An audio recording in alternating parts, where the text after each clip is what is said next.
이 시간에 이제 제일 중요한 내용을 할 겁니다.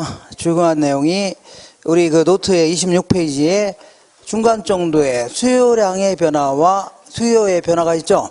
요게 이제 해마다 이제 한 문제 물어봅니다. 최소한 요거 물어봅니다. 어쨌거나 무슨 얘기 하려고 하냐면 이런 것들이 변하면 소비량이 변해요, 안 변해요? 변하는데 이거를 우리는 다 그래프를 가지고 분석합니다. 경제학은 거의 한 80% 이상은 90% 가까이는 그래프를 가지고 분석합니다. 뭘 분석한다고요? 그래프에서 어떻게 표시되냐 그런 얘기인데 얘가 변하죠. 곡선 상에서 왔다 갔다 합니다. 이걸요 수요량이 변했다. 나머지가 변하면요 이건 고정되어 있다고 가정했는데 얘가 변할 수 있죠. 변하면요 곡선 자체가 왔다 갔다 합니다. 이걸요 수요가 변했다 해줍니다. 다시 해볼게요. 자, 가격과 수량이 있는데 만약에 수요 곡선은 어떻게 그래요? 이렇게 그린 거죠. 이거 왜 이렇게 그렸어요? 가격이 올라가면 더 사려고 하죠. 싸면 더 많이 사려고 하네. 이런 식으로 해서 가격이 변하면 곡선 상에서 왔다 갔다 하는데 이걸요 수요량이 변했다 해줘야 돼요. 알겠죠? 근데 나머지 요인이 변하죠. 이것들은 고정되어 있다고 가정했는데 만약에 변한다면 얘는요 곡선 자체가 막 움직입니다. 알겠죠? 예를 들어서 원래 1,500만 원일 때는 몇 평 구입하려고 했어요? 30평 구입하려고 했고 1,200만 원일 때는 몇 평이라고요? 50평 구입하려고 했는데 만약 소득이 증가했다고 치자. 그러면 그때는요 1,500만 원일 때는 30평 구입하려다가 40평 구입할 수 있어 없어요? 있죠. 그리고 1,200만 원일 때는 50평짜리 구입하려다가 60평 구입할 수 있죠. 이런 식으로 해서 곡선 자체가 오른쪽 아니면요 왼쪽으로 움직입니다. 이걸요 수요가 변했다 해줍니다. 뭐가 변했다고요? 수요가 변했는데 이제 오른쪽으로 가는 걸요 수요가 증가했다. 왼쪽으로 가는 걸 뭐라고요? 수요가 감소했다 할 수 있죠. 그러면 아주 간단합니다. 자, 소득이 증가한다. 그러면 수요가 증가해요, 감소해요?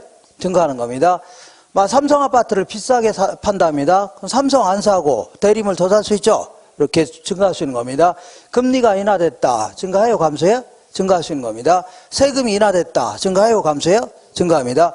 그 다음에 아파트 가격이, 대림 아파트 가격이 올라갈 걸로 예상된다. 그러면 지금 살려고 해요? 올라간 다음에 살려고 해요? 그럼 당장 살려고 하죠? 영향을 미치는 거 아닙니까? 아주 간단한 거 아닙니까? 간단한데 뭐 또 할 얘기가 있냐? 아직 약간 못다한 얘기가 있어서 그럽니다. 못다한 얘기. 그래서 요거 관련돼서 조금 자세히 좀 알아보겠습니다. 자세히. 자, 아까는 소득이 증가했는데 수요가 증가하는 게 일반적이죠? 그죠? 그잖아요? 그러니까 예를 들어서 자, 저런 대림 아파트 같은 고급 아파트 이런 것들은 소득이 증가하면 많이 살려고 하죠. 근데 오히려 달동네에 있는 저급 아파트 이거 살려고 안 살려고요? 안 살려고 하죠. 오히려 수요가 감소할 수도 있겠네요. 그죠? 그 다음에 자, 그 대리에서 가장 승진하니까 이 석유 같은 거는 겨울철에 많이 구입하려고 하는데 자, 연탄 같은 거 떼려고 안 떼려고요? 안 떼려고 하죠. 그래서 자, 지금부터 석유라든가 고급 아파트 이런 것들은 소득이 증가하면 수요를 증가시키려고 하죠. 이런 거 뭐라고요? 정상제다 해줍니다. 문제라고요? 정상제다. 그 다음에 오히려 연탄이나 저급 아파트는 살려고 안 살려고요? 안 살려고 이걸 뭐라고요? 열등제라는 겁니다. 그러니까 문제에서 정상제가 나왔다. 그러면 소득이 증가하면 우측으로 이동하라는 얘기고 열등제가 나오면 뭐라고요? 왼쪽으로 이동하라는 얘기죠. 그 얘기하는 겁니다.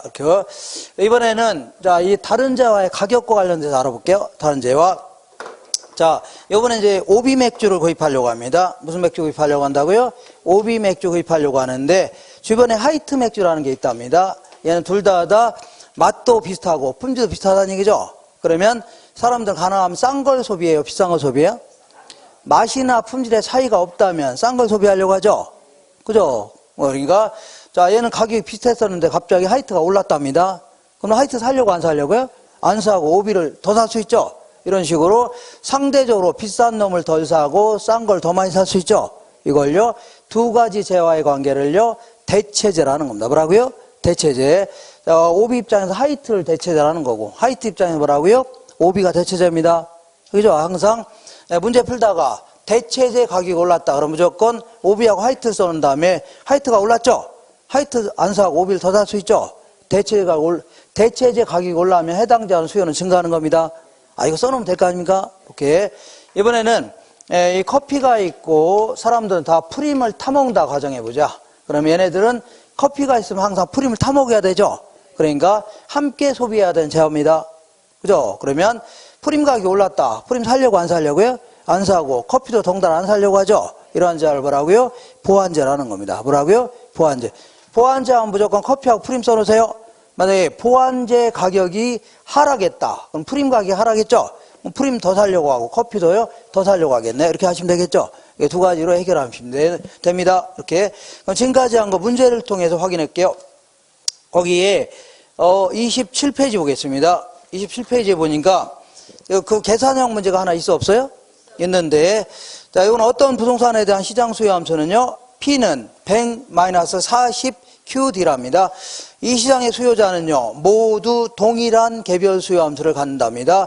이 시장의 수요자의 수가 10배로 된다면, 새로운 시장 수요 함수는, 그러니까 요거는 이제 그냥 듣기만 하세요. 듣기만 하시는데, 만약에 이 수요 함수를요, QD로 정리된 경우로 나올 수 있는 거죠?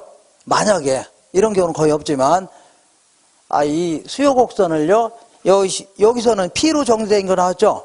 네, Q로 정리된 게 나올 수도 있습니다. 만약에, 나올 가능성은 없지만, 만약에. 그래서, 예를 들어서, 500-P다. 이렇게 주어진 경우 있죠? 이런 경우에는 이게 시장 수요 함수 아닙니까? 그러면, 이 시장의 사람들이 소비자 수가 10배로 증가했답니다. 그러면 소비량도 몇 배가 증가해요? 10배 증가하죠? 그럼 여기 곱하기 그대로 10배 해주면 돼요. 이렇게 해주면 됩니다. 근데 이렇게 나올 가능성은 거의 없습니다. 어떻게 나온다고요? P로 정리된 게 물어봅니다. 거의. 한 문제 이렇게 물어봤었는데, P는 얼마라고요? 100-40 QD라고 되어 있죠? 그러면 이때는요, 일단은 Q만 남겨놓고 다 넘겨야 됩니다. 넘긴 다음에 10을 곱한 다음에 다시 또 P에 대해서 정리해야 되죠? 그러려면 시간이 걸려요, 안 걸려요? 꽤 걸립니다. 그래서 이때는 편법적으로 이렇게 해주면 돼요. 편법이 아니라 간단히 이렇게 하시면 돼요. 어차피 곱하기가 넘어가면 뭘로 바뀌어요? 나누기 바뀝니다. 그러니까 이렇게 해주면 돼요. 요 사이에다가 10배로 증가했다 그러면요, 10분의 1을 곱하면 됩니다. 몇 분의 1이라고요? 10분의 1. 만약 100배로 증가했다 그러면 몇 분의 1이라고요? 100분의 1. 1000배로 증가했다 그러면 뭐라고요? 1000분의 1 해주면 돼요. 할 수 있나요? 이렇게 한번 물어봤었는데, 자, 여기 정리해 볼게요. P는요, 100 마이너스, 얘는 40 나누기 10이죠? 그러니까 4가 됩니다. 4QD 해주면 돼요. 이게 바로 새로운 시장 수요 함수입니다. 알겠나요? 새로운 시장 수요 함수. 이거 지워되죠? 만약에 나온다면 이렇게 하시면 돼요. 이렇게 나옵니다. 만약에 물어본다면. 아까는 너무 쉬우니까 이렇게 물어봐요. 자, 그러면 만약에 25배로 증가했다. 그러면 여기다 어떻게 해주면 돼요? 어떻게 하셨어요? 그래 해주면 되면. 아주 한 개를 말씀드리면 두 개를 할 수 있네요. 이렇게. 이게 지워되죠? 이렇게. 자, 그럼 한 장 넘겨보겠습니다. 넘겨보시면, 자, 서술형 지문에 수요 곡선이란 어떤 재화의 가격과 수요량과의 관계를 나타내는 곡선이며, 얘는요, 이렇게 내려가는 모양을요, 우하향한다 해줍니다. 우하향으로 이사 갔다는 게 아닙니다. 옮긴 게 아니라 우하향하는 모습이죠. 우측으로 내려가는 모습이라는 얘기입니다. 그 다음에 2번 볼게요. 수요 곡선이라는 것은 요거 한번 정리해 볼게요. 자, 요거는 이게 수요 곡선이죠. 이거는 뭐라고요? 공급 곡선인데, 이거 가격 아닙니까? 가격 수량이고, 얘는 이제 경제학에서 효용 곡선입니다. 뭐라고요? 효용 곡선. 그렇기 때문에, 자, 어디 갔어요? 이만한 가격에서 이만큼 최대한 구입하겠다는 얘기입니다. 최대 수량이고, 그 다음에 이만큼 구입할 때 얘도 그만한 만족감이 있어 없어요? 있다는 얘기도 이만큼 최대한 지불하겠다는 얘기입니다. 최대 가격이에요. 이렇게. 그 다음에 이것도 마찬가지로, 얘는요, 이만큼 만들어 팔 때 이만큼 최대한 팔겠다는 얘기입니다. 이걸 뭐라고요? 최대 수량이라는 겁니다. 그리고 거꾸로 얘는 경제학에서는 비용 곡선입니다. 무슨 곡선이라고요? 비용 곡선이기 때문에 이만큼 만들어 팔 때 최소한 이거 이상 받겠다는 얘기입니다. 요거는 최소 가격입니다. 무슨 가격이라고요? 최소. 그러니까 내가 헷갈리니까 다른 건 다 최대입니다. 다른 건 다 뭐라고요? 최대인데 공급 곡선만 최소 가격입니다. 뭐만 최소 가격이라고요? 공급 곡선만 자기도 들어간 비용이 있어 없어요? 그냥 그 정도는 최소한 받아내야 될 거 아닙니까? 그게 뭐라고요? 최소 가격이다. 읽어볼게요. 이번에 수요 곡선의 의미는 주어진 가격 수준에서 구입하고자 하는 최대 수량을 주어진 수요량 수준에서는요, 지불하고자 하는 최대 가격, 이걸 의미하는 겁니다. 그 다음에 3번 볼게요. 시장 수요 함수는 개별 수요 곡선을 아까 수평적으로 합친 거라고 했죠. 그렇기 때문에 개별 수요 곡선보다는 급한 형태예요, 완만한 형태예요? 완만한 형태로 그려집니다. 기억하시고. 그 다음에 4번 볼게요.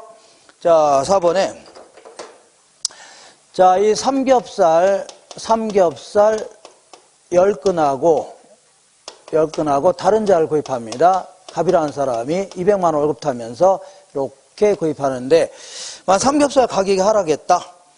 얘가 가격이 하락하면 상대적으로 얘는 비싼 꼴이죠. 비싼 놈을 덜 사고 싼 걸 더 많이 살 수 있죠. 이거 무슨 효과라고요? 대체 효과라는 겁니다. 한번 읽어볼게요. 자, 거기에 다른 조건이 동일할 때 대체 효과로 인하여 상품의 가격 하락은, 예를 들어 삼겹살의 가격이 하락하면 상대적으로 타재와의 가격이 상승한 효과가 발생하여 타재와의 소비가 감소하고 해당 재화의 수요량은 증가한다는 얘기죠. 이걸요, 무슨 효과라고요? 대체 효과라는 겁니다. 이번에는 대체 효과는 없다고 치고 옛날하고 똑같은 양을 소비한다 하더라도 가격이 떨어졌죠. 그럼 돈이 남아요, 안 남아요? 남으니까 소득이 증가된 효과가 나타납니다. 소득 증가해서 다른 재화가 됐든 요 재화가 됐든 소비량을 늘릴 수 있죠. 뭐라고요? 소득 효과라는 겁니다. 두 번째 읽어볼게요. 또한 소득 효과로 인하여 항상품의 가격 하락은요, 상대적으로 실질 소득이 증가한 효과가 나타난다는 얘기죠. 그래서 해당 상품의 수요가 증가할 수 있죠. 그런 거를요, 무슨 효과라고요? 소득 효과라는 겁니다. 잘 읽어보시면 돼요. 잘 읽어보시면 됩니다. 이번에는 좀 거꾸로 해볼게요. 거꾸로. 자, 이 갑이라는 사람이 이제 임대주택에서 임대 받고 살고 있는데, 자, 만약에 거꾸로 임대료가 올랐다고 치자. 뭐가 올랐다고요? 아까는 삼겹살 가격이 하락했다고 했죠? 지금은요, 임대료가 올랐다고 치자. 그러면 다른 재화는 상대적으로 싼 꼴이죠? 임대료는 비싸졌으니까 싼 꼴이죠? 싼 걸 더 많이 소비하고 비싼 걸 덜 살 수 있죠? 덜 소비할 수 있죠? 이걸 뭐라고요? 대체 효과라는 겁니다. 한번 읽어볼게요. 자, 5번 볼게요. 주택 임대료가 상승하게 되면 다른 재화의 가격이 상대적으로 하락해서 하락한 걸 더 많이 사죠? 그런 다음에 임대 수요량은 감소하는 거, 이걸 뭐라고요? 대체 효과를 설명하는 예가 되는 겁니다. 그 다음에 6번 볼게요. 수요량의 변화라는 것은, 수요량의 변화, 해당 재화의 가격이 변하면 곡선 상에서 왔다 갔다 하죠. 뭐라고요? 수요량이 변하다. 자, 그러니까 수요량의 변화는 가격 변화로 수량이 변하는 것이며, 이 변화는요, 곡선 상의 이동으로 나타난다는 얘기죠. 자, 이렇게 여기서 왔다 갔다 하는 걸요, 곡선 상의 이동이다. 혹은 곡선 상의 점으로 이동한다. 이렇게 또 표현합니다. 똑같은 표현입니다. 자, 그 다음에, 자, 이 7번 볼게요. 가구세 증가가 있다. 이게 이제 시장 전체라고 칠까요? 그러면 이 지역으로 사람들이 많이 이사 오려고 하죠? 그럼 아파트 살 사람 많아져, 적어져? 많이 수요가 증가하는 겁니다. 그래서 읽어볼게요.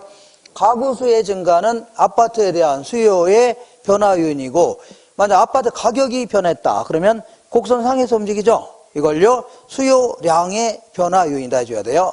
맞죠? 다 맞는 겁니다. 자, 8번도 마찬가지로 인구의 감소를 한 요인으로 수요 곡선 자체가 이동하는 거, 이걸 뭐라고요? 수요가 변했다 해줍니다. 그 다음에 일반적으로 이자율이 하락하면 아파트 살 사람 많아져, 적어져? 그러니까 수요가 증가하는 겁니다. 증가하는 거예요. 이렇게 하시고, 그 다음에 이번에 이런 얘기를 해볼게요. 어떤 얘기냐면, 이렇게 해보겠습니다. 이렇게 수요 곡선은 이렇게 그려지죠? 이것도 이렇게 그려지는데, 얘는, 자, 지금 이제 수요 곡선이 이렇게 하는데, 가격, 이건 수량 아닙니까? 그러면 수요의 증가는 우측이에요, 좌측이에요? 우측으로 하는 거죠? 그러면 이때는요, 이 가격이 이렇게 고정된 상태라면 오른쪽으로 간 거죠? 어디로 갔어요? 오른쪽 갔잖아요. 이렇게. 그 다음에 수량이 이렇게 고정된 상태라면 어디로 갔어요? 위로 올라갔죠? 위로 올라갔잖아요. 그래서 이거를요, 우상향 이동했다. 이렇게도 얘기합니다. 어떻게 이동했다고요? 우상향으로 이동했다. 그 다음에 얘는요, 이렇게 물어보는 경우는 거의 드문데, 재작년인가 이렇게 물어봐서, 요 제시군이라는 것도 아니고, 어쨌거나 수요 감소는 왼쪽이죠? 왼쪽이면 이렇게. 자, 만약에 가격이 고정된 상태라면 왼쪽으로 갔죠? 좌측으로 갔고, 자, 수량이 고정되면 아래로 이동한 거 아닙니까? 그래서 이걸요, 좌하향 이동했다. 어떻게 이동했다고요? 좌하향 이동했다. 이렇게 얘기하는데, 자, 요거 좀 어려워요? 안 어려워요? 어려워요? 헷갈리나요? 자, 볼게요. 수요가 여기서 여기로 갔죠? 그러니까 어쩐지 우측으로 갔어요? 좌측으로 갔어요? 그 다음에 어쩐지 내려갔어요? 올라갔어요? 그러니까 우상향했다 해주면 돼요. 그리고 이렇게 하면은 어쩐지 오른쪽으로 갔어요? 왼쪽으로 갔어요? 그 다음에 위로 갔어요? 내려갔어요? 내려갔다. 이렇게 대충 하시면 돼요. 이렇게 물어볼 가능성은 거의 없습니다. 재작년에 물어봤는데 요거는 할 수 있겠죠? 우측, 좌측 이렇게. 자, 읽어볼게요. 10번 보겠습니다. 아파트 가격이 하락이 예상되면, 자, 생각할게요. 지금 살려고 해요? 떨어진 다음에 살려고 해요? 떨어진 다음에 살려니까 지금 살려고 안 살려고요? 안 살려니까 수요가 감소하겠죠? 좌하향으로 이동합니다. 어떻게 하라고? 좌하향. 읽어볼게요. 10번에 아파트 가격이 하락이 예상되면 이거는 수요의 변화로 수요 곡선 자체가 좌하향으로 이동한다. 맞는 거죠? 그 다음에 대체제인 단독주택 가격이 상승하면 어쨌거나 자 아파트가 있고 대체제가 단독주택이라는 얘기입니다. 단독주택 가격이 올랐죠? 그러면 자 단독주택 가격이 오르면 단독 살려고 안 살려고요? 안 사고 아파트를 더 살려고 하죠? 그래서 우상향으로 이동합니다. 어떻다고요? 우상향. 자, 읽어볼게요. 자, 대체제인 단독주택 가격이 상승하면 아파트의 수요 곡선은요, 우상향으로 이동한다는 얘기죠. 우상향으로 이동한다. 이렇게. 자, 이렇게 해서 잘 생각하시면 됩니다. 이렇게. 그냥, 어쨌거나 지금은요, 자, 너무 집착하지 마시고, 증가는 뭐라고요? 우측. 감소는요, 좌측 해주면 돼요. 그 다음에, 오비 맥주가 있고, 하이트 맥주가 있는데, 이런 것들은 대체제예요, 보완제예요? 대체제 아닙니까? 그러면 오비 가격이 올랐다. 그럼 오비 살려고 안 살려고요? 안 사고 화이트를 더 살려고 하죠. 이런 식으로 대체제 간에는 소비량이 반대로 움직입니다. 어떻게 움직여요? 그도 그런 것이 상대적으로 싼 걸 덜 사고 비싼 걸 더 사죠. 반대로 움직여요? 같이 움직여요? 반대로 움직입니다. 근데 커피가 있고 얘는 뭐가 있어요? 프림이 있는데 얘네들을 보완제라고 하죠. 그러면 프림 가격이 올랐으면 프림 살려고 안 살려고요? 안 사고 커피도 동달 안 사려고 하죠. 얘는 같이 움직입니다. 소비량이 어떻다고요? 같이. 자, 그러면 자 A라는 부동산이 있고 B라는 부동산이 있고 C라는 부동산이 있는데 12번 볼게요. A 부동산의 가격이 5% 상승했답니다. 얘가 몇 프로 상승했다고요? 5% 상승하면 얘는 수요의 법칙에 따라서 비싸졌으니까 안 사려고 하죠. 수요의 법칙이 뭐예요? 비싸면 덜 사려고 하죠. 이렇게 일단 얘는 덜 사려고 합니다. 그럼 여기서 끝난 게 아니라 주변에 있는 다른 부동산도 소비량이 변했다는 얘기죠. 어떻게 변했냐 볼게요. A 부동산 가격이 5% 상승할 때 B 부동산은요 10% 증가했답니다. 얘는 뭐라고요? 10% 증가하고 C 부동산은요 15% 감소했답니다. 감소했대요. 그러면 자 볼게요. 얘랑 얘는 같이 움직여서 반대로 움직였어요? 반대로 움직였으니까 대체제 관계가 있습니다. 대체제. 그리고 요거와 요거는 같이 움직여서 반대로 움직였어요? 같이 움직였죠? 소비량이. 그러니까 무슨 제예요? 보완제 관계가 있는 겁니다. 보완제 관계가 있다. 해줘야 돼요. 무슨 관계라고요? 보완제 관계가 있다. 이렇게. 그 다음에 13번 보겠습니다. 수요자의 실질소득이 증가했다. 그러면 수요가 증가하는 겁니다. 그 다음에 거래세가 인하됐다. 이것도 증가할 수 있는 거죠. 그 다음에 대출금리가 하락했다. 이것도 증가해 감소해요? 증가하는 겁니다. 그 다음에 인구가 증가했다. 이것도 증가해 감소해요? 증가하는 겁니다. 그 다음에 부동산의 가격이 올라갈 걸로 예상된다. 담배 가격이 올라갈 걸로 예상되면 지금 살려고 해요? 비싼 다음에 살려고 해요? 지금 당장 살려고 하죠? 이거 전부 다 부동산 수요 증가에 영향을 주는 요인이죠? 그렇게 정리하시면 돼요. 자, 이렇게 할 수 있죠? 몇 번을 계속 읽어보시면 됩니다. 자, 이렇게 해서 자, 이 수요는요, 여기서 딱 끝. 이렇게. 여기 몇 번 읽어보세요. 수요는요, 우리 비트 집어넣고, 빨래 세탁기에 집어넣고서, 세탁이 끝나면, 빨래 뭐라고요? 끝. 이렇게. 수요 끝.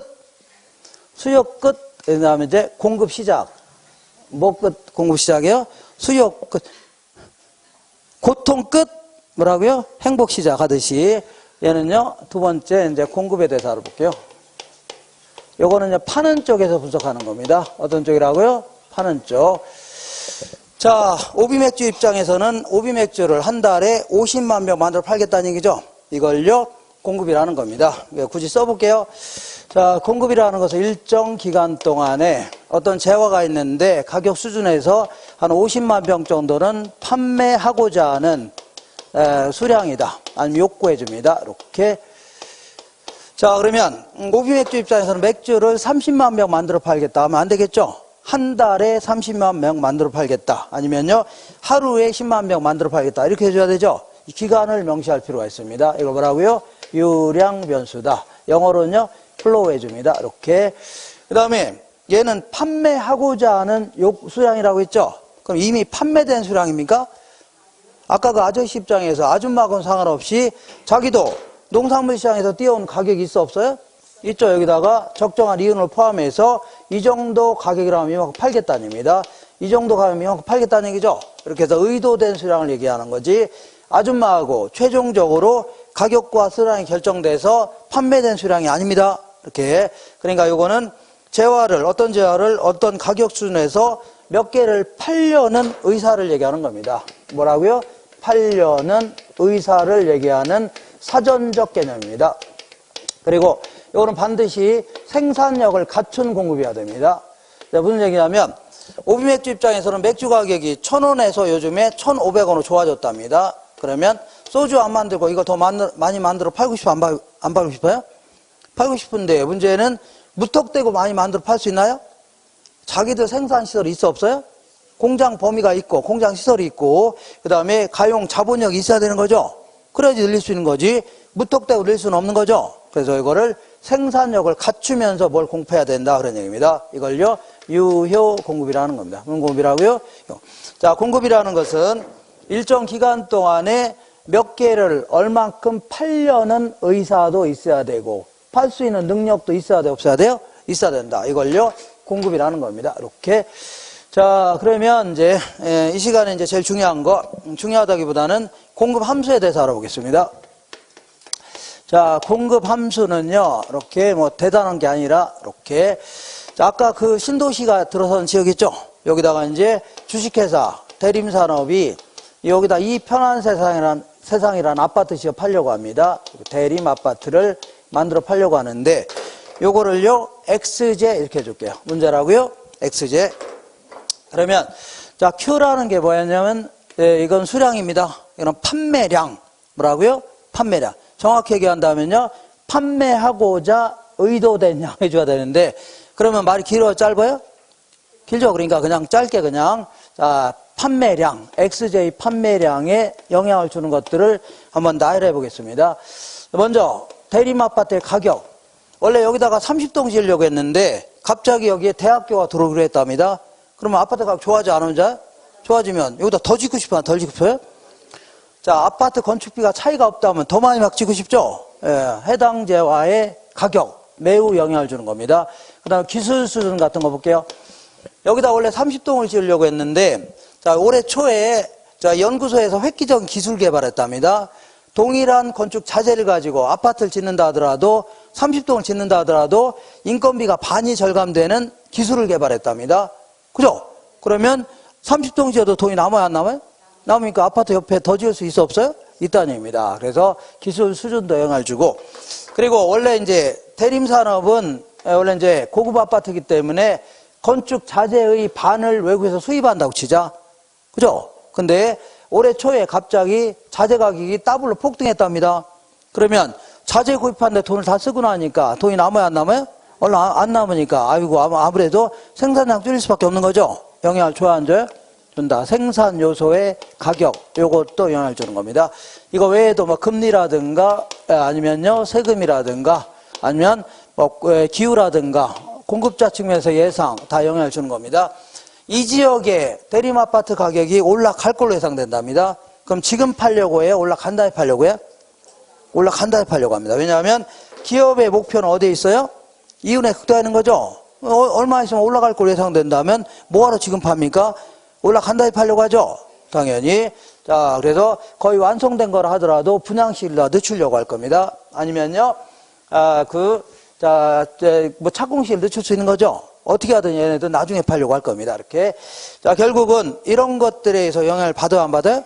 받는데, 이런 것들에 대한 함수 관계가 있다. 이렇게 표현합니다. 자, 그러면 지금부터 공급 곡선이라는 것은 이렇게 영향을 주는 여러 가지 요인들을 요놈과 요놈 딱 쪼개본 다음에 얘를요, 요번에 생산 공급하고자 하는 가격의 재화의 가격 요인이다. 이건 나머지 요인이죠? 이외의 요인이다. 이렇게 한 다음에 자, 공급 곡선이라는 것은 이렇게 보겠습니다. 자, 일단 다른 것들은 고정되어 있다고 가정하는 겁니다. 변화 없다고 가정하고 얘와 얘 간의 관계만 그래프로 그려보겠다는 얘기죠. 이거를요, 공급 곡선이라는 겁니다.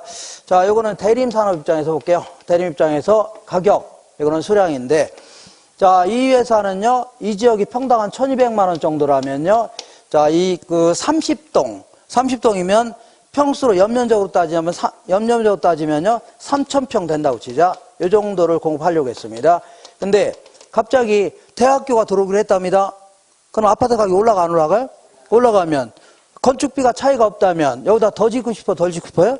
더 짓고 싶네요. 그래서 한 1500만 원 정도라면, 1500만 원 정도로 올라간다면 5000평을 공급할 회사가 있답니다. 이렇게 5000평. 그럼 이렇게 연결하면 되죠? 이렇게. 자, 그러면 이렇게 매끄럽게 연결한 거, 이걸 뭐라고요? 서플라이에서 공급 곡선이라는 겁니다.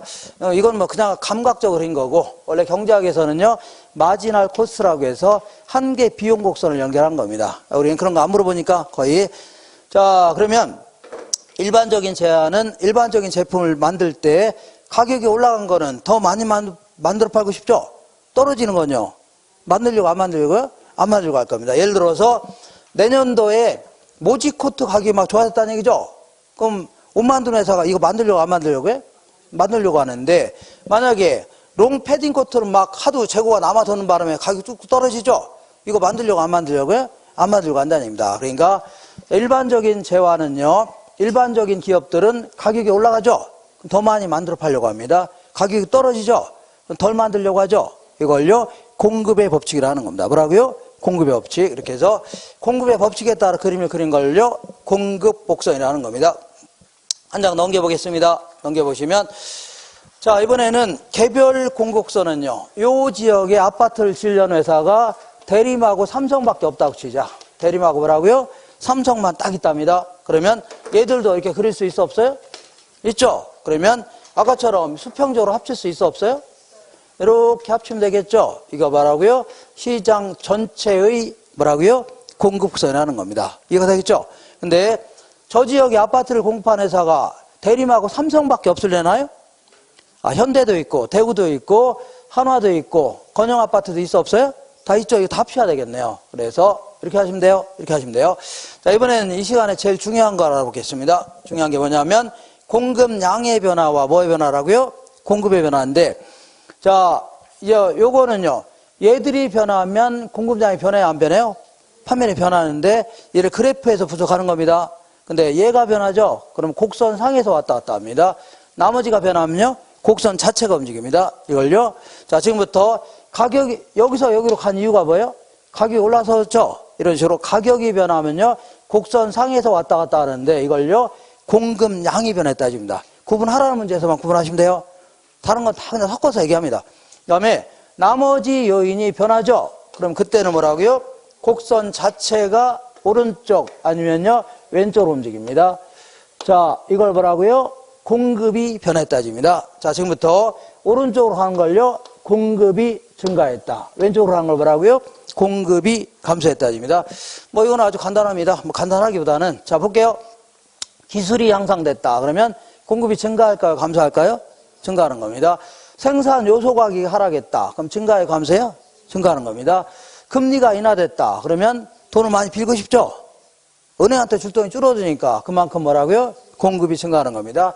세금이 인하됐다. 법인세가. 그러면 정부한테 줄 돈이 줄어들죠? 그럼 공급이 뭐라고요? 증가하는 겁니다. 그 다음에 앞으로 요 지역의 아파트 가격이 뚝뚝 떨어질 걸로 예상된답니다. 그럼 지금 팔려고 해요? 떨어진 다음에 팔려고 해요? 떨어진 다음에? 지금 당장 팔려고 하죠? 지금 당장 뭐 공급이 증가하려고 하겠네요? 잘 생각하셔야 돼요. 이렇게 하시면 돼요. 담배 가격이 뚝뚝 떨어질 걸로 예상된다. 그러면 지금 비쌀 때 팔려고 해? 쌀 때 팔려고 해? 비쌀 때 팔려고 할까? 지금 당장 팔려고 하죠? 이렇게. 뭐 별거 아니네요. 다 할 수 있는데, 여기서 약간 뭘 좀 알아볼 거냐면 그 31페이지 맨 위에 보니까 자, 그 공급자 측면에서의 타재와의 가격 변화로 돼 있어 없어요? 자, 우리가 문제에서 한 99%는 100문제 중에 뭐라고요? 99의 문제는요. 대체제 보완제 할 때는 항상 누구 입장이라고요? 소비자 입장에서 물어봅니다. 거의 뭐라고요? 소비자 입장에서 물어봐요. 그래서 이걸 안 해도 되는데 자, 이 만에 하나 나온다면 나한테 막 뭐라고 할 거 아닙니까? 나한테 너 때문에 떨어졌다고 막 사람 잡으려고 하면 어떻게 해요? 그래서 면피용으로 무슨 용이라고요? 아, 내가 그때 이거 했지 않냐? 그 동영상 봐라. 내가 이거 했자. 이렇게 하면 나한테 뭐라고 해야 안 해? 그래도 막 뭐라고 하겠네요. 자기가 잘못해놓고. 이렇게 해서. 자, 그래서 요거는 그야말로 면피용으로 하는 겁니다. 거의 신경 쓰지 마세요. 이걸 물어볼 가능성 많지는 않아요. 그렇게. 무슨 얘기냐면, 자, 이게 볼게요. 공급자 측면에서는 2개 이상의 재화를 만들어 팔 수 있어, 없어요? 있죠? 화이트 같은 경우는 맥주도 만들어 팔고 소주도 만들어 팔 거 아닙니까? 그러면 상대적으로 비싼 걸 더 많이 만들어 팔고 싶을 겁니다. 얘네들은 우리 입장에서 싼 걸 더 많이 소비하죠. 얘들은요 비싸진 걸 더 많이 팔려고 할 겁니다. 예를 들어 어떤 농부가 있는데 여기다는 옥수수를 만들어 팔고 있고 여기는요 콩을 재배해서 팔고 있는데 만약 올해 유독히 콩의 가격이 올랐다 치자. 그러면 콩의 공급량을 늘리고 싶어요? 줄이고 싶어요? 늘리려면 옥수수 심은 데다 뭘 심어야 돼요? 콩 심어야 콩 심은 데 콩 나죠? 옥수수의 공급을 줄일 수밖에 없네요. 자, 그러니까 어떤 농부가 옥수수도 만들어 팔려고 하고 콩도 재배해서 팔려고 하는데 올해 유독히 콩의 가격이 올랐죠? 콩의 공급량을 늘리고 싶죠? 그럼 옥수수의 공급을 줄여야 되겠네요. 이걸요 예를 내려 대체한꼴이 되는 거죠. 이거 공급자 측면의 대체제를 하는 겁니다. 뭐라고요? 공급자 측면의 대체제. 이거 너무 신경 쓰지 마세요. 이번에는 어떤 도살업자가 있는데 도살업자가 소고기도 만들어 팔고 있고 소를 잡아서 소가죽도 만들어 팔고 있습니다. 그러면 얘들은 소 한 마리 잡으면 소고기도 나오고 소가죽도 나와야 하나요? 나오는데 올해 유독히 소가죽의 가격이 올랐답니다. 소가죽의 공급량을 늘리고 싶어요? 줄이고 싶어요? 늘리려면 소도 더 많이 때려 잡아야 되죠. 이런 식으로 함께 공급해야 그 생산량이 커지는 거 아닙니까? 이걸요 이 두 가지 재화를요 공급자 측면에서 보완제를 하는 겁니다. 알겠죠? 이거 너무 신경 쓰지 마시고 이렇게 하시면 돼요. 이 정도 하시면 됩니다. 이렇게. 자, 그러면 곧바로 문제를 좀 풀어볼게요. 문제를 풀어보시면 밑에 서술형 지문 알아보겠습니다. 자, 공급 곡선은요 어떤 재화의 가격과 공급량과의 관계를 나타내는 곡선으로 얘는요 이렇게 이런 걸요 우상향한다 입니다. 뭐라고요? 우상향으로 이동했다가 아닙니다. 우측으로 올라가는 모습이죠. 우상향한다 입니다. 그 다음에 공급 곡선의 의미는요 주어진 가격 수준에서 판매하고자 하는 최대 수량을 주어진 공급량 수준에서는요 받고자 하는 최소 가격. 자, 아까 뭐라고 했어요? 공급 곡선만 최소 가격이라고 했죠? 이것만 기억하시면 돼요. 공급 곡선만 뭐라고요? 최소 가격이고 나머지는 다 최대입니다. 나머지 뭐라고요? 다 최대예요. 하나 넘겨보겠습니다. 3번에 시장 공급 곡선은요 개별 공급 곡선들을 수평적으로 합한 건데 개별 공급 곡선보다는 급한 형태예요? 완만한 형태예요? 완만한 형태로 그려집니다. 그러니까 지역지구제와 같은 부동산 정책을 통하여 부동산 공급을 조절할 수 있어 없어요? 있다는 얘기입니다. 그 다음에 해당 부동산 가격에 의한 판매량의 변화는 자 가격이 변하면 곡선상에서 왔다 갔다 하죠. 이걸요 공급량이 변했다 해줍니다. 다시 읽어볼게요. 해당 부동산 가격 변화에 의한 판매량 변화는요 다른 조건이 불변일 때 동일한 공급 곡선상에서 점의 이동 선에서 왔다 갔다 한다는 얘기죠. 아니면 점점점 올라간다 해도 상관없습니다. 똑같은 얘기입니다.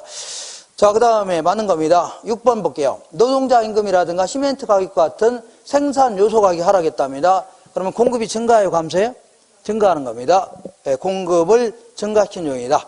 7번 볼게요. 토지 가격이 상승하게 되면 아파트 지으려면 뭐가 필요해요? 땅도 필요한데 땅의 가격이 올랐죠? 그럼 공급을 줄일 수밖에 없네요. 그래서 토지 가격의 상승은요 주택 공급이 감소되는 요인이 되는 거죠.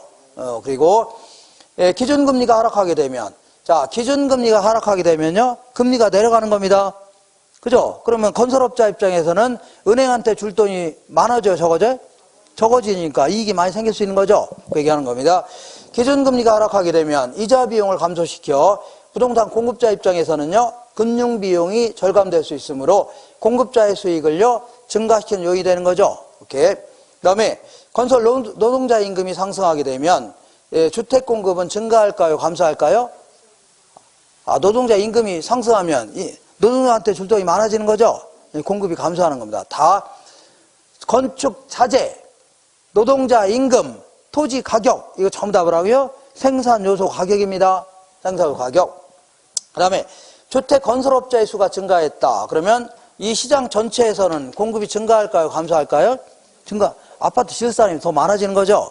그다음에 어디 갔어요? 주택 건설용 원자재 가격이 하락했다. 이것도 공급이 증가해요? 감소해요? 증가하는 겁니다. 자, 그다음에 건축 대부 이자율이 하락했답니다. 그러면 이자율이 하락하니까 은행한테 줄 돈이 줄어들죠. 그만큼 공급이 어떻다고요? 증가하는 겁니다. 새로운 건설 기술의 개발에 따라 원가가 절감됐답니다. 그럼 공급이 증가해요? 감소해요? 증가하는 겁니다. 주택 건설용 토지 가격이 하락했다. 이것도 공급이 뭐라고요? 증가하는 겁니다. 위 모드는 공급 곡선을 우측으로 이동하는 요인이죠. 이렇게 하시면 돼요. 자, 이렇게 해서 두 번째 테마인 공급까지 알아봤습니다. 잠깐. 자, 이거 다 지울게요. 자, 이렇게 해서 이제 오늘 마지막 시간입니다. 마지막인데, 자, 세 번째, 부동산 시장의 균형이다. 오늘 가격 결정 알아보겠습니다. 세 번째는요, 부동산 시장의 균형이다. 이렇게 얘기합니다. 자, 그러면, 아까 얘기한 시장 전체를 얘기합니다. 시장 전체에서의 수요 곡선 그릴 수 있어, 없어요? 있죠. 시장 전체의 공급선 그릴 수 있는 거죠. 이렇게. 아까 그 아파트 예정 지역 있죠? 이 지역을 얘기합니다. 이렇게 해서, 자, 이렇게 가격이고 수량인데, 이때 수요와 공급이 만나는 점 있죠? 이 점을 균형점 해줍니다. 이퀄리티에서 균형점.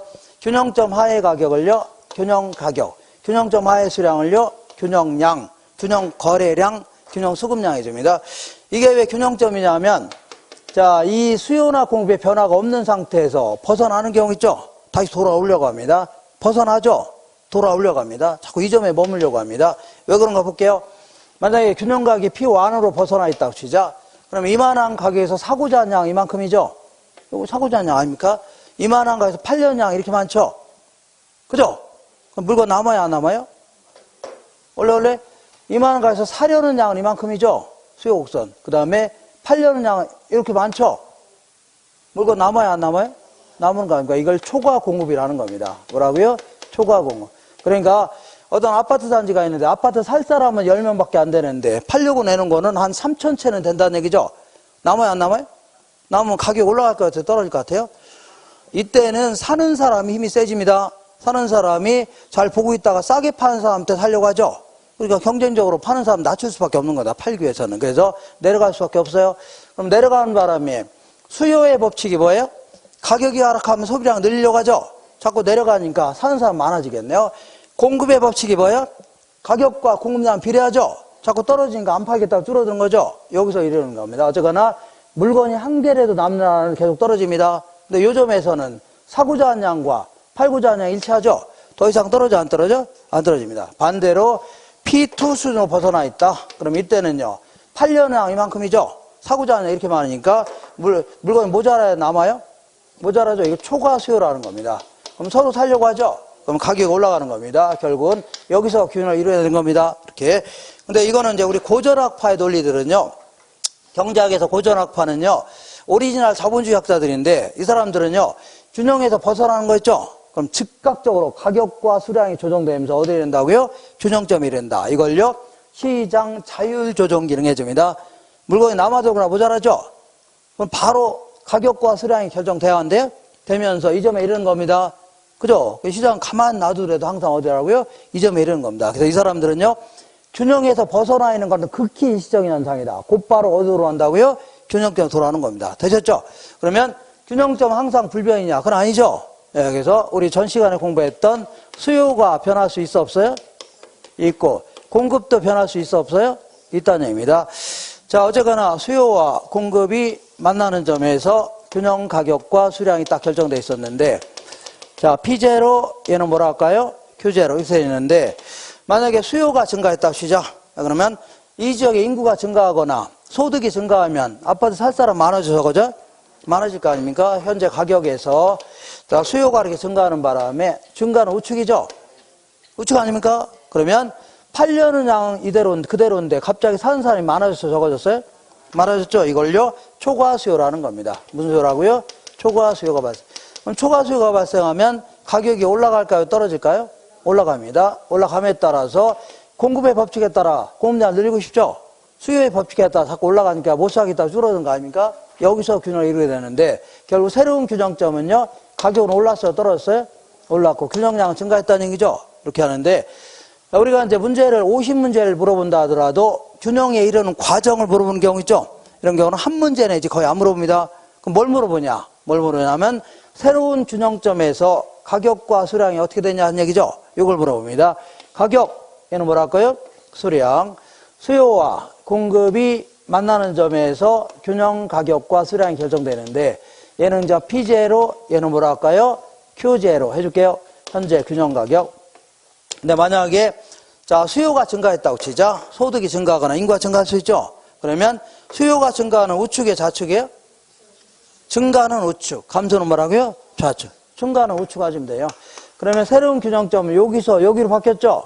그러면 이렇게 점을 이렇게 찍어본다면 가격 올랐어요? 하락했어요? 올랐고 균형량은 뭐라고요? 증가했네요. 반대로 수요가 감소하면요? 이렇게 되는 거죠? 그럼 이 점에서 이 점으로 가니까 이렇게 점을 찍어본다면 가격 하락, 균형량은 뭐라고요? 감소입니다. 이렇게 하시면 돼요.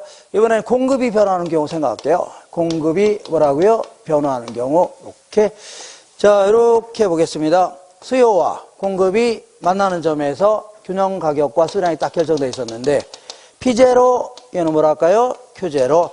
그러면 이 건설업자의 기술이 무척 향상됐답니다. 그리고 생산 요소 가격이 하락했답니다. 그럼 공급이 증가해요? 감소해요? 증가해요? 감소해요? 증가는 우측, 좌측? 우측입니다. 우측으로 이렇게 옮기면 되겠죠? 이렇게. 그럼 이 점에서 이 점으로 갔죠? 그럼 이렇게 점을 찍어본다면 가격은 올랐어요? 하락했어요? 하락했고 균형량은 뭐라고요? 증가하는 겁니다. 이거 그릴 줄 아셔야 돼요. 만약에 공급이 감소했다고 치자. 그럼 이렇게 하면 되죠? 그럼 이 점에서 이 점으로 가니까 이렇게 점을 찍어본다면 가격 올라서 하락했어요? 올랐고 균형량은 뭐라고요? 감소하는 겁니다. 이 두 가지는 그릴 줄 아셔야 돼요. 만약에 이렇게 해볼게요. 수요는 증가하고 공급은 감소할 수 있다. 감소하면 어떻게 나와볼게요? 수요가 증가하고 공급 뭐라고요? 감소하는 경우 볼게요. 자, 수요와 공급이 만나는 점에서 균형 가격과 수량이 딱 결정되어 있었는데 P0, 얘는 뭐랄까요? Q0. 근데 만약 수요가 증가하면 우측에 좌측에? 우측 아닙니까? 우측이죠? 예, 우측 이렇게 그리면 되고 공급의 감소는 우측에 좌측에? 좌측이네요. 그죠? 그럼 얘는 어쨌거나 이렇게 그리다 보면 무조건 여기 어디 점이 찍혀요? 안 찍혀요? 점이 찍힙니다. 이렇게. 그러니까 무조건 가격은 올라갑니다. 뭐는 올라간다고요? 가격 올라가는데 균형량은요. 이때는 늘어났죠? 이때는 줄어들죠? 균형량은 알 수 있어 없어요? 없다. 이게 정답이요. 가격은 올라가는데 뭐는 알 수 없다고요? 균형량은 알 수 없다. 그래서 만약에 문제에서 가격도 물어보고 균형량도 물어봐야 되겠다. 그럴 경우는요. 어떤 게 변화폭이 크냐? 이게 주어져야 됩니다. 어떤 게 뭐라고요? 변화폭이 크냐? 이거는 공급이 감소하는 경우입니다. 이렇게. 그러니까 자, 이 수요의 증가폭은 좀 작고 공급의 감소폭은 크다는 얘기죠. 이렇게 조준다면 둘 다다 물어볼 수 있습니다. 어떻게 물어본다고요? 둘 다다. 자, 그러면 해볼게요. 수요와 공급이 만나는 점에서 균형 가격과 수량이 딱 결정되어 있었는데 P0 뭐라고요? Q0. 그러면 수요의 증가는 우측에 좌측이에요? 우측인데 폭이 커요? 작아요? 작다입니다. 이렇게. 그러니까 여기서 여기가 하는 거 얼마 돼요? 안 돼요? 안 된다. 그리고 공급의 감소는 얘가 좌측이죠? 좌측으로 하는 폭은 커요? 작아요? 크다는 얘기죠? 이렇게. 여기서 여기가 하는 거 크다는 얘기죠? 그러면 새로운 균형점 이 점에서 이 점으로 바뀌었죠? 바뀌었잖아요. 그러면 가격은 올랐어요? 하락했어요? 올랐네요. 자, 가격은 올랐고 자, 균형량은 증가해서 감소했어요? 감소했네요. 균형량은 감소했다 해줘야 돼. 이게 정답이에요. 이게 정답인데 얘들은 실수할 여지가 없는 겁니다. 저 딴짓하니까 실수하는 거고 이거는 오류를 범할 가능성이 없어요. 연습해 보시면 돼요. 근데 얘는 실전에서 그림 그리다가 실수할 수도 있습니다. 왜냐하면 얘는 증가했다, 폭은 또 작다. 그러니까 헷갈려, 안 헷갈려? 헷갈립니다. 그래서 이런 경우는 어떻게 하라고요? 증가폭이, 변화폭이 작은 거 있죠? 변화폭이 작은 거 무시하라고 했죠? 무시하시고 변화폭이 큰 것만 그리면 됩니다. 공급의 감소만 그리면 돼요. 공급의 감소는 어떻게 됐어요? 여기서 여기로 가는 거죠? 가격이 올라서 하라겠어요? 올라가고 균형량 감소하죠? 그러니까 항상 변화폭이 큰 것만 그리면 됩니다. 뭐만 그리면 된다고요? 변화폭이 큰 것만 그리면 돼요. 두 가지만 그리면 돼요. 뭐만 그리면 된다고요? 두 가지만 그리면 됩니다. 자, 그리고 자 볼게요. 자, 수요와 공급이 이렇게 만나는 점에서 균형 가격과 수량이 딱 결정되는 겁니다. 자, 그러면 요 점이 균형점 아닙니까? 균형점이죠? 균형점에서는 공급량하고 수요량이 같아요, 달라요? 요 균형점에서는 공급량과 수요량이 같죠? 요 일치해 놓으면 이 가격이 나옵니다. 얘를 일치하면 얘가 나옵니다. 이렇게. 자, 읽어볼게요. 한 장 넘겨보겠습니다. 계산형 문제 알아볼게요. 계산형 문제.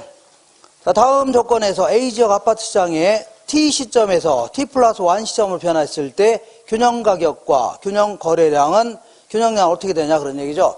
자, 이거는 뭐 우리 기출문제 특강할 때 한번 했는데 한 번 더 해볼게요. T 시점과 뭐라고요? T 플러스 1 시점이죠. 이거는 작년, 얘는 뭐라고요? 올해 생각하시면 돼요. 얘는 뭐라고요? 작년, 올해. 자, 그래서 T 시점에서의 공급함수는요. 거기 보니까 QS는 EP입니다. QS는 얼마라고요? EP. 아, 요거를 요 그래프 있죠? 그래프를 이렇게 여기 식으로 만든 겁니다. 그래프를 이렇게 식으로 만드니까 마치 방정 맞아 보여요? 방정하지 안 맞아 보여요? 방정 맞아 보이죠? 그래서 이걸 방정식이라는 겁니다. 뭐라고요? 방정. 자, 보세요. 자, 가격이 10원일 때 그 공급량은 얼마라고요? 곱한 게 20이죠? 가격이 10원일 때 공급량 20이죠? 10원일 때 20. 그 다음에 얘가 20일 때는 40이죠? 1대 40. 이렇게 해서 이 그림을 이렇게 옮겨 놓은 겁니다. 그래서, 자, 다 필요 없고, 이렇게. 그 다음에 T 플러스 1 T 시점에서의 수요 함수는요, QD는 900-P랍니다. QD는 얼마라고요? 900-P랍니다. 이렇게. 자, 근데 거기 보니까 자, T 플러스 1 시점의 수요 함수는요, QD가 사람들의 수요가 바뀌었다는 얘기죠. 어떻게 바뀌었어요? 1500-P로 변했다는 얘기죠. 그리고 그 공급량은 변했다는 얘기는 있어 없어요? 없죠. 이렇게 EP가 되겠네요. 이렇게. 그러면 자, 균형점에서는 공급량과 수요량이 같아요, 달라요? 같죠? 그러니까 공급량은 요거고 수요량은 요거죠? 똑같이 해주면 됩니다. 공급량은 EP죠? 네, 수요량은요, 900-P죠? 이렇게 해서 이렇게 할 수 있죠? 그러면 이 마이너스가 넘어가고 뭘로 바뀌어요? 이거 몇 번 했었네요. 초창기 때. EP에다 P를 더하면 3P가 되죠? 그러면 이때는 900이 됩니다. 그러면 이런 경우에는 이런 모양 할 때는 무조건 어떻게 하라고요? 900을 3으로 나누면 돼요. 이런 모양 할 때는 900을 뭐로 나누고요? 3으로 나누면 됩니다. 그럼 얼마라고요? 300이 됩니다. 얼마라고요? 300. 자, 그리고 300일 때의 수요량과 300일 때 공급량이 같아요? 달라요? 같죠? 그러니까 300을 여기다 집어넣으면 되고 300 여기다 집으면 됩니다. 여기다 집어넣을게요. 900에서 300 빼니까 얼마라고요? 600이 되겠네요. 이렇게. 그러니까 가격은 300이고 가격은 300이고 균형량은 얼마라고요? 600이 되는 겁니다. 이렇게. 자, 근데 사람들의 소비가 이렇게 변했다는 얘기죠? 변하니까 자, 이때는 얘랑 똑같이 해주면 되죠? 그러니까 공급량은 EP이고 수요량은 얼마라고요? 1500-P죠? 그럼 이때는요, 얘를 넘겨야 되니까 3P가 되죠? 요거는 1500이 됩니다. 그러면 이 경우는 무조건 어떻게 하라고요? 1500을 3으로 나누면 된다고 했죠? 그럼 P는 얼마라고요? 500이 됩니다. 500을 여기다 집어넣을게요. 2 곱하기 500 하면 1000이죠? 그러니까 균형량은요, 1000이 되는 겁니다. 그러니까 가격은 200원 올랐고 균형량은 뭐라고요? 400이 증가했네요. 몇 개 증가했다고요? 400이 증가했다. 이렇게 답하시면 돼요. 이거는 이렇게 써놓고 나니까 되게 복잡해 보이는데 쓰셨나요? 썼죠? 예, 이거 지워도 되나요? 이거 지어도 되죠? 써놓고 나면 복잡한데 사실은요, 금방 합니다. 이게 딱 보는 순간, 얘 넘기면 3P죠? 900을 3으로 아닙니까? 얼마라고요? 300 아닙니까? 300 아무데나 집어넣으면 되고. 그 다음에 얘를 넘기면 3P죠? 1500을 3으로 나누니까 얼마라고요? 500입니다. 500 아무데나 집어넣으면 되죠? 그러면 1000이 나옵니다. 이렇게 하시면 돼요. 이렇게 하시면 됩니다. 자, 이렇게 해서 요 문제 나오면 항상 이렇게 나옵니다. 그래서 자, 그 다음에 거기 서술형 지문 알아보겠습니다. 1번 해볼게요. 1번. 자, 부동산의 초과 공급은 물건이 남아요, 모자라요? 남아 돈다는 얘기죠? 그러면 가격이 올라갈 것 같아요? 떨어질 것 같아요? 상식적으로 접근하셔야 상식적으로 가격은 하락할 것이며, 초과 수요라는 것은 사는 사람이 많아졌다는 얘기죠? 공급량보다 수요량이 많다는 얘기죠? 그럴 때는 올라가요, 안 올라가요? 올라갑니다. 임대료를 상승시키는 요인으로 작용합니다. 그 다음에 소비에 있어서 해당 아파트와 보완 관계가 있는 재화의 가격이 올랐답니다. 자, 보완 관계가 있다면 커피하고 뭘 써놓고요? 프림 딱 써놓은 다음에 프림 가격이 올랐죠? 그럼 프림 사려고 안 사려고요? 안 사고 커피는 더 사려고 하죠? 죄송합니다. 자, 프림 가격이 올랐죠? 그럼 프림 사려고 안 사려고요? 안 사고 얘도 덩달아 안 사려고 하죠? 그러니까 수요가 감소하는 바람에 가격은요 하락합니다. 이렇게 해당 지역의 아파트 임대료는요 하락하는 요인이죠. 이렇게 해주면 됩니다. 그 다음에 3번 해볼게요.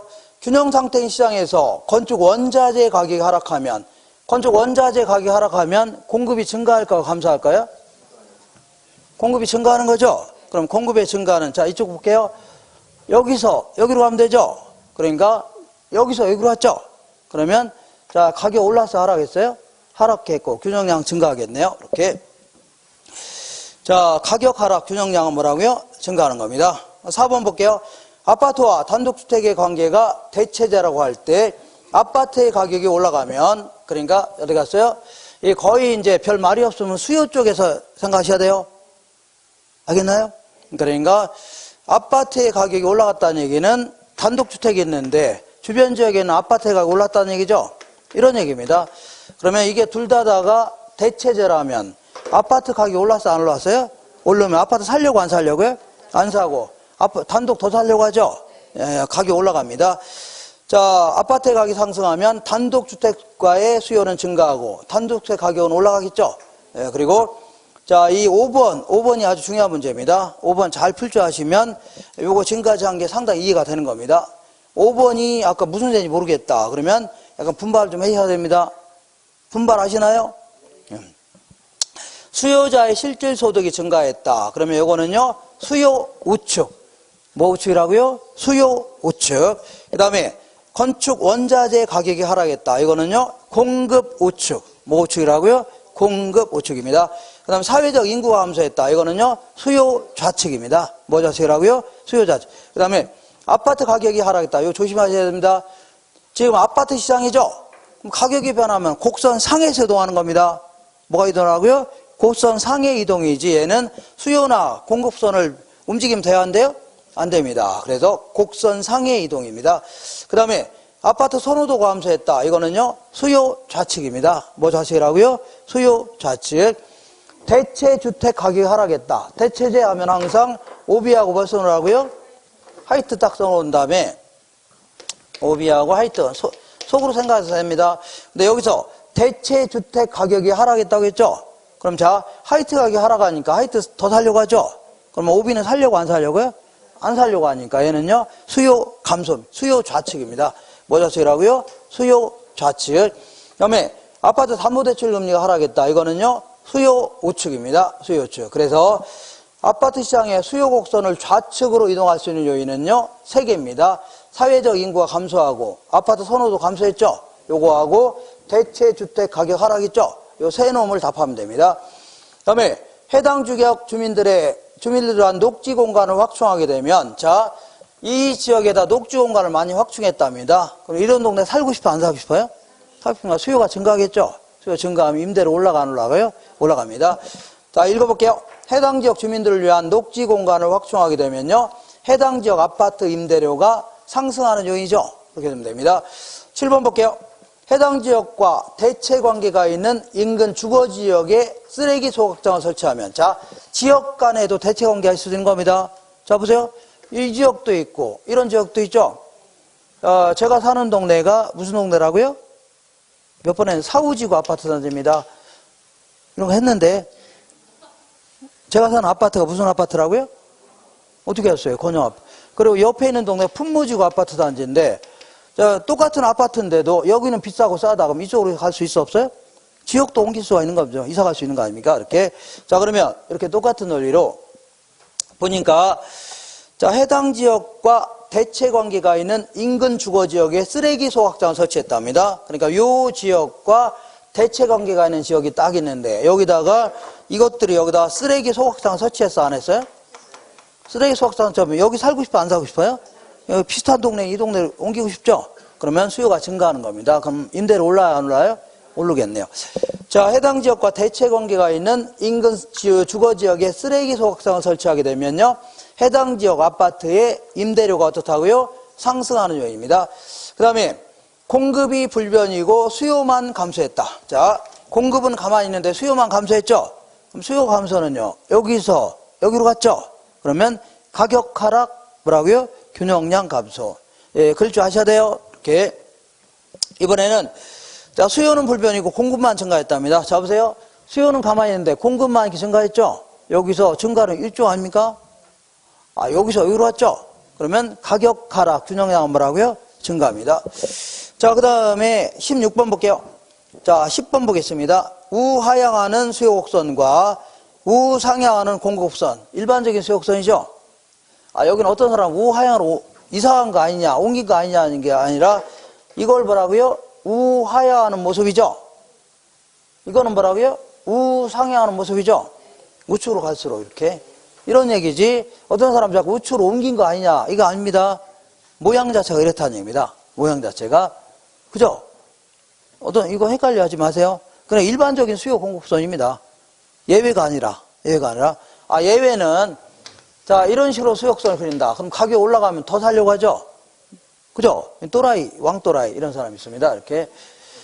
자, 그러면 읽어볼게요. 우하향하는 수요곡선과 우상향하는 공곡선을 갖는 아파트 시장에서 수요가 증가하고 공급이 감소했다. 자, 이거는, 얘는 변화폭을 얘기했어, 안 했어요? 안 했습니다. 자, 아까하고 똑같은 겁니다. 수요는 증가했다고 했어, 안 했어요? 원래? 수요는 증가했다고 했죠? 그 다음에 공급은 증가해요, 감소해요? 자, 이게 얼른 그려보면 됩니다. 얼른 그려보면 무조건 어디에? 위로 올라갑니다. 아, 균형계 무조건 어디로 올라가요? 위로 올라가요? 알겠죠? 근데 얘만 가지고는 균형량은 알 수 있어, 없어요? 아, 여기 어디 찍히는데 가격은 무조건 올라가죠? 균형량은 알 수 없다 해줘야 돼요. 읽어볼게요.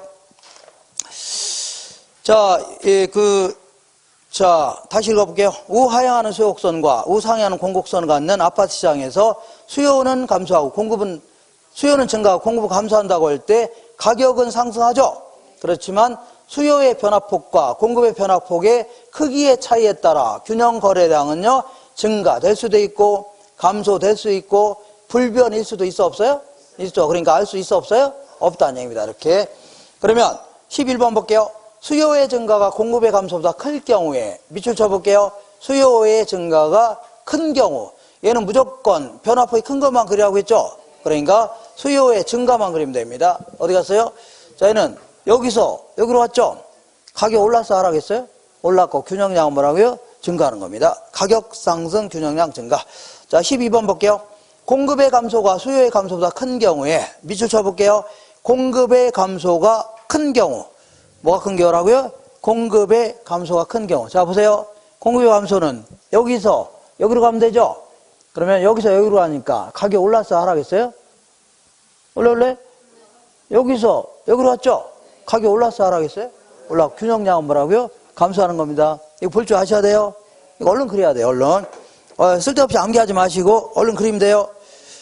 자, 제가 누차 얘기하지만 자꾸 이상한 거 자꾸 암기하려고 하니까 너무 복잡해지는 겁니다, 내용 자체가. 그럴 필요 없어요. 얼른 그리면 돼요. 이렇게. 이거 몇 초 걸렸어요? 0.01초 걸렸죠? 빠르게 그리면. 공급의 감소는요, 이렇게 하면 끝나는 거 아닙니까? 여기서 여기로 왔죠? 올라가고, 얘는 줄어들었죠? 이렇게 하시면 돼요.